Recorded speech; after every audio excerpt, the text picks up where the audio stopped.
तर तुम्ही म्हणणार काय विषय यो रात्रीचा बॅग घेऊन कुठे चाललाय, तर काय विषय आहे तुम्हाला सांगतो, व्हिडिओ शेवटपर्यंत बघा. तर विषय असा होता की आपला रूममेट हॉस्टेल सोडून चाललेला हो, त्याच्यामुळे सगळी गडबड होती आमची. मग ह्यो चाललेला कार्यकर्ता म्हणून सगळी पोरं तिचा निरोप घ्यायला तो मस्तपैकी, काय विषय नव्हता. मग भाऊ आपला काय लयच बिझी होता हो, सारखं फोन यालतात, काय विषय कळ ना हो. हे आपलं कार्यकर्ता घराकडनं येताना खायचं सामान घेऊन आलतात हो, मग ते भावाला आपण सगळं दिलं काय काय आणलेलं ते जरा जरा. खरं आपला भाऊ काय ऐकना की सगळंच घेऊन जायला लागला सामान. भावाला म्हणलं थांब असं करायचं नसते रे. मग जाता जाता आपल्या भावाला सलामी देऊया म्हणलो हॉस्टेलच्या पोरांची, बघा तेवढे सल्यूट नीचे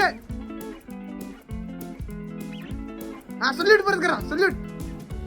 हा तर भावना आपण पण चेतनला आमच्या सल्यूट देऊया म्हणलं. हे बघा चेतन या लवकर हात मिळवा. डाव्या हाताने आपण चेतनला विदाई दिली शेवटची आपली, काय विषय नाही. चला भावाना मग कसं आहे आमच्याकडे हॉस्टेलवर राहतो त्याच्यामुळे हळदी कुंकू वट्टी भरणीचं काही सामान नव्हतं, नाही तर भावाला आपण वट्टी भरूनच पाठवलं असतं, त्यात काय विषय नव्हता. मग आपला भाऊ रूम सोडून चालला तरी आपल्या डोळ्यातनं पाणी ना, उलट तोंडावरनं घाम यायला लागला आपल्या. मग म्हणलं जराशी आपण ऍक्टिंग करूया, डोळ्यात पाणी बिनी टाकून भावाला जरा बरं वाटेल म्हणलं. तसा भावाचा नाही आपला विषय लय खोल आहे हो. कसं आहे आपण जेव्हा लातूरला होता नीटच्या कोचिंगला तेव्हा आपण ह्योच आपला रूममेट होता कार्यकर्ता, त्याच्यामुळे काय विषय नव्हता. भाऊ आपला संभाजीनगरचा आहे हो, त्याच्यामुळे काय विषय नाही. मग भावाला आपल्या मस्तपैकी गाडीवरून सोडून येऊया म्हणलं जरासं. मग भावाच्या नवीन रूममेटनं भावाला काही लिंबू आणि कोथिंबीर नाही सांगितलेली, जेवणाचा बेत मोठा होता वाटते. ह्यो काय आमच्याच कॉलेजच्या पोरांच्या रूमवर चाललेला हो, लांब कुठे जायच नव्हता, त्याच्यामुळे काय विषय नव्हता हो. मग भाऊ डायरेक्ट 2 BHK मध्ये राहायला गेलता हो, काय ऐकत नाही, विषय हाडाय काय भावाचा. मग तिथं रूमवर गेलतो आपल्या लातूरच्या भावान, तिथे चिकनचा रस्ता बिस्सा गेलता हो. मग म्हणलं आता एक गोड तरी प्या लागते हो, कसं भावाने 1 नंबरचा रस्ता गेलता, त्याच्यामुळे काय विषय नव्हता. मग भावाला रडू नको म्हटलं तरी पण रडायची ऍक्टिंग करालता. तर भावांना आजच्यासाठी एवढंच. आपला व्हिडिओ आवडला तर 100% लाईक आणि सबस्क्राईब करायला लागते.